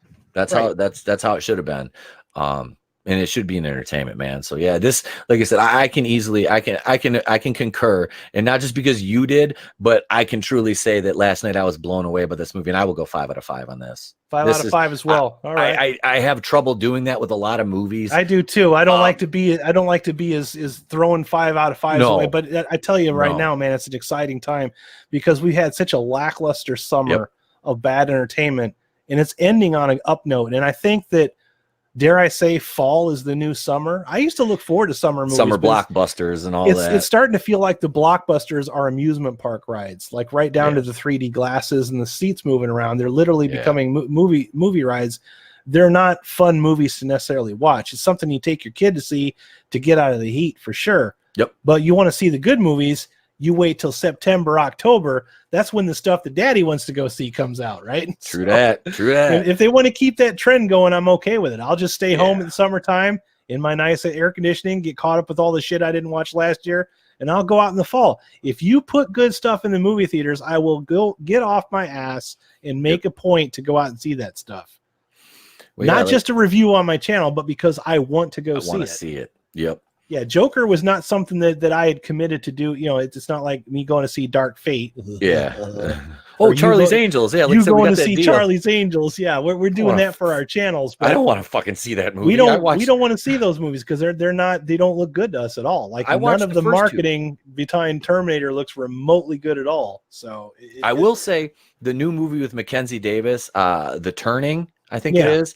Yeah, that looked good. That looks good. And God, she's a beautiful woman. Oh yeah. Like, all the heat she caught for what she looks like in Terminator Dark Fate. And I say this as a guy who appreciates like ultra fit women. It's the haircut. We have to let it be known on this channel that we don't hate actors and actresses. Okay. No. We just hate the product that they're in. Yes. And if we make a crack about it, then it's just that. It's not, we're not going to attack their entire body of work. We're not going to go Kelly Marie Tran and bullshit them off of fucking Instagram or whatever it is you accuse us of doing. We don't do that shit. We know the difference between the actor and the body of work, because we have cognitive skills, and we can differentiate between fantasy and reality. And that's and I always say that about Rey from Star Wars. I'm like, I think Daisy Ridley seems like a sweet, adorable human being, and she just seems really cool. I've watched multiple interviews with her, and she just seems like a really bubbly, fun person. And she's kind of got a vulgar mouth away from like the main, which is kind of funny to think about. But yeah, it's just her character's bad. It's poorly written.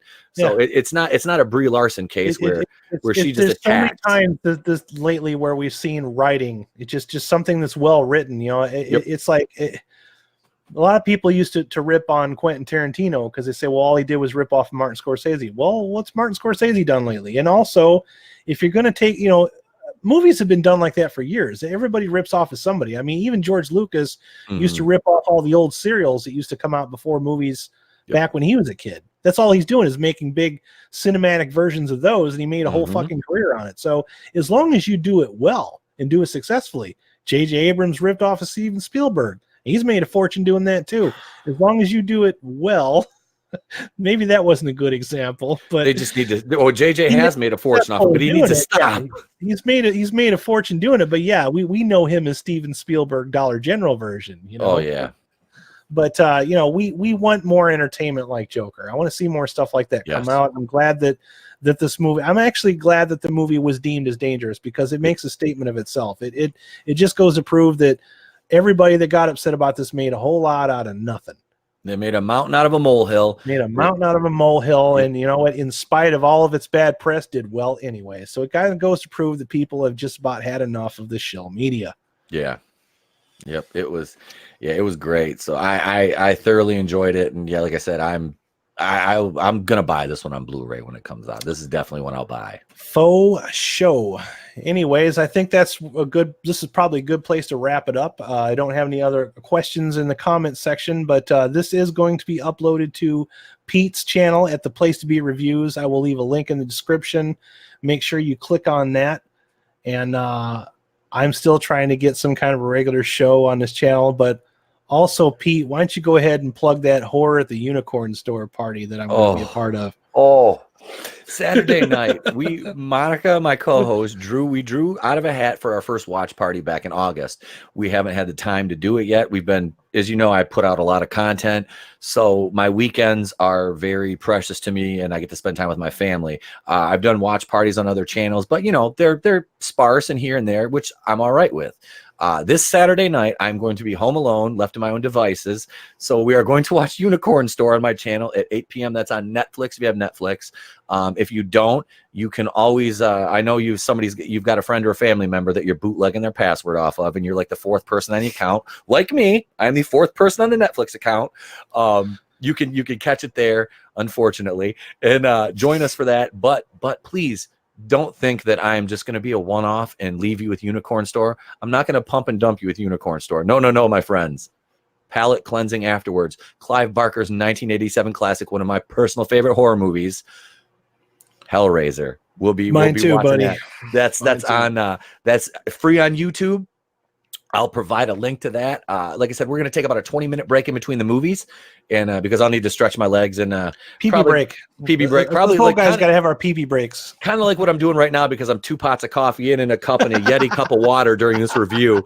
So I've been kind of sitting here. If you've noticed me dancing around a little bit, but yeah. So we're going to start 8 p.m. Eastern time for Unicorn Store, and about 20 minutes after the fun, because I think that's only about an hour and 20 minutes, something like that. I haven't really checked the runtime, but so we'll probably start just a shade before 10 p.m. on Hellraiser, and Hellraiser's not too terribly long either, because it was made back in the 90s when most movies were about 90 minutes long. I think it was about 90 minutes long, something like that. Yeah. Yep. So we'll be doing that. And there'll be links on the Place to Be Review page. Groove will probably throw it up on his page. It'll be in my group, the official Place to Be Reviews fan page, and probably in Raiders of the Lost Flicks, the official Raiders of the Lost Flicks fan page as well. So you can find the links there. Yeah. And there's no podcast tomorrow night on my channel. I want to say that real quick. Yay, sleepy time. No. Yes, the Detroit Lions are my team. I do like some sports ball, and especially just football, basically. And my Yankees are in the playoffs right now. They're going to go to the ALDS and probably win the World Series. But hey, that's just what we do. That's like just what the Yankees do. Sports puck, and these fuckers haven't won a game yet. So yeah, we'll be we're taking tomorrow night off the podcast, but we'll be back and better than ever on Wednesday night.